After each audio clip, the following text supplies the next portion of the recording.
आगे आगे पाठ, पीछे सब सपाट। ये कहावत अमूमन बच्चों की पढ़ाई के संदर्भ में कही जाती है, लेकिन फिलहाल ये कहावत मध्य प्रदेश के सरकारी अफसरों के संदर्भ में हम कह रहे हैं।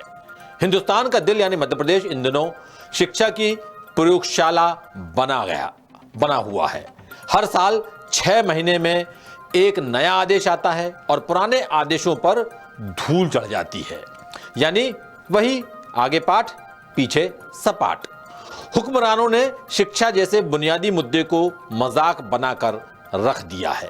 एजुकेशन सिस्टम को मजबूत, पारदर्शी और उपयोगी बनाने की जगह अजीबोगरीब प्रयोग हो रहे हैं, एक्सपेरिमेंट हो रहे हैं।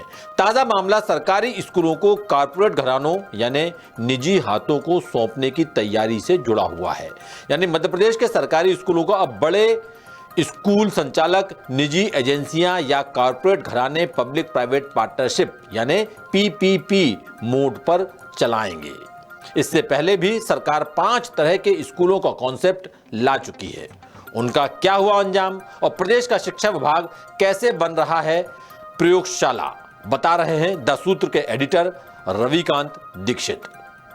किसी भी प्रदेश में जब शिक्षा विभाग की बागडोर नए मंत्री संभालते हैं तो विभागीय स्तर पर सुधार के नए नए कॉन्सेप्ट सामने आते हैं। उदाहरण के तौर पर कभी बच्चों को किताबों के बिना स्कूल भेजने का कॉन्सेप्ट, कभी ऑनलाइन लर्निंग मॉडल और कभी स्मार्ट क्लास जैसे कॉन्सेप्ट्स पर जोर दिया जाता है। लेकिन दुर्भाग्य से इनका हश्र बुरा ही होता है। जैसे अब मध्य प्रदेश में सरकारी स्कूलों को निजी हाथों में देने की तैयारी की जा रही है, यानी सरकारी स्कूलों को अब बड़े स्कूल संचालक, निजी एजेंसियां या कॉरपोरेट घराने पीपीपी मोड पर चलाएंगे। इसे लेकर स्कूल शिक्षा विभाग के स्तर पर शुरुआती खाका खींचा जा चुका है। इसका पूरा गणित क्या होगा, फिलहाल इसे लेकर स्थिति साफ नहीं है, लेकिन इतना जरूर है कि अगर इसे अमली जामा पहनाया गया तो मध्य प्रदेश ऐसा एक्सपेरिमेंट करने वाला देश का पहला राज्य बन जाएगा। इस पूरी कवायद के पीछे सरकार एजुकेशन सिस्टम को बेहतर बनाने का तर्क दे रही है। अब यदि एजुकेशन में सरकार के पुराने प्रयोग देखे जाएं तो सबकी हालत खस्ता है। इसका अंदाजा इसी बात से लगाया जा सकता है कि 2024-25 शैक्षणिक सत्र शुरू हुए 3.5 महीने से ज्यादा वक्त बीत चुका है, लेकिन अभी तक स्कूलों में शिक्षकों की भर्ती पूरी नहीं हो पाई है। अक्टूबर में बच्चों को साइकिलें बांटी जा रही हैं, जबकि बच्चे करीब 3 महीने से परेशान हो रहे थे। इसी तरह 2 साल पहले शिक्षकों को टैबलेट दिए गए थे, लेकिन वो टैबलेट कहाँ हैं, कितने टैबलेट खरीदे गए थे, किसी को कोई खबर नहीं है। यही हाल स्कूटी योजना का भी है। प्रदेश में 12वीं में स्कूल टॉप करने वाले एक छात्र और एक छात्रा को स्कूटी देने की योजना है।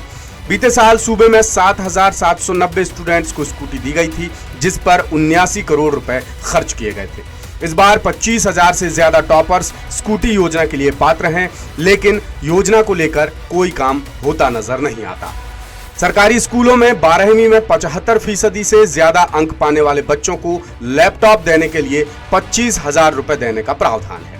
बीते साल 78,641 बच्चों को पैसा दिया गया था और इस साल करीब 90,000 बच्चों को पैसा मिलना है, जिसका कोई अता पता नहीं है।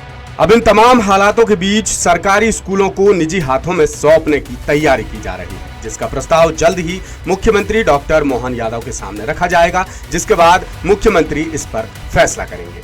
अब पिछले एक्सपेरिमेंटल कॉन्सेप्ट्स देखें तो मध्य प्रदेश में अब तक model school, excellence school, Eklavya school, CM rise school और पीएम श्री स्कूल जैसे कॉन्सेप्ट लाए जा चुके हैं। हॉस्टल पहले से चल रहे हैं, लेकिन स्मार्ट क्लासेस के तमाम दावे जमीन पर नाकाम साबित हुए हैं। इसके पीछे वजह बताई जा रही है कि सरकार के पास बजट और संसाधन की भारी कमी है। स्कूल शिक्षा विभाग के पूर्व प्रमुख सचिव एसआर मोहंती के कार्यकाल में पहली बार प्रदेश के सरकारी स्कूलों को पीपीपी मोड पर देने का प्लान बनाया गया था, जिसका खूब विरोध हुआ था। विरोध के चलते सरकार ने प्रोजेक्ट से कदम वापस खींच लिए थे। अब एक बार फिर ये मुद्दा गरमा रहा है। इधर सीएम राइज स्कूलों के आसपास 5 किलोमीटर के दायरे में बने बाकी सरकारी स्कूलों को बंद करने की भी तैयारी थी। लोक शिक्षण संचालनालय यानी डीपीआई ने अगस्त में सरकारी स्कूलों के बच्चों को सीएम राइज स्कूलों में एडमिशन कराने के निर्देश दिए थे, लेकिन बाद में ये मामला भी अधर में लटक गया। शुरुआत में बड़े जोर शोर से सीएम राइज स्कूलों का कॉन्सेप्ट लाकर सरकार ने दावा किया था कि पहले चरण में प्रदेश में 270 सीएम राइज स्कूलों की बिल्डिंग बनाने को मंजूरी दे दी गई है। 270 में से 247 स्कूलों का काम शुरू हो गया है, लेकिन हकीकत में बजट की कमी के चलते सारा का सारा प्लान धरा का धरा रह गया। अब सरकार कह रही है कि 2024-25 में प्रदेश के 122 सीएम राइज स्कूलों की बिल्डिंग बनकर तैयार हो जाएगी। अब प्रदेश के सरकारी स्कूलों के मौजूदा हाल देखें तो सिर शर्म से झुक जाएगा। बच्चों को मुफ्त किताबें, ड्रेस और मिड डे मील जैसी योजनाओं के बावजूद साल दर साल एडमिशन की संख्या घटती जा रही है। 5000 से ज्यादा स्कूलों में 0 ईयर की नौबत तक आ गई है, यानी इन स्कूलों में एक भी बच्चे ने एडमिशन नहीं लिया। 2024-25 में कक्षा पहली से 12वीं तक सरकारी और निजी स्कूलों में 1 करोड़ 21 लाख बच्चों ने एडमिशन लिया था, जबकि 2023-24 में ये आंकड़ा 1 करोड़ 37 लाख था, यानी इस साल सीधे तौर पर 16 लाख कम एडमिशन हुए हैं। प्रदेश के प्राइमरी और मिडिल स्कूलों में बिल्डिंग से लेकर बाकी मूलभूत सुविधाओं की भारी कमी है।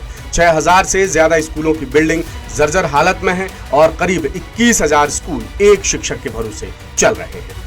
मध्य प्रदेश में शिक्षा के क्षेत्र में एक के बाद एक लगातार नए प्रयोग हो रहे हैं, लेकिन सुधार के बजाय बंटाढार ही हो रहा है, जिसकी गवाही खुद सरकार के आंकड़े दे रहे हैं।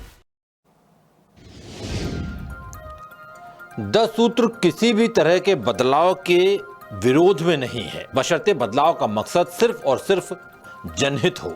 दरअसल किसी भी प्रदेश की शिक्षा नीति में बार बार प्रयोगों का सबसे बड़ा और खराब असर शिक्षकों और बच्चों पर पड़ता है।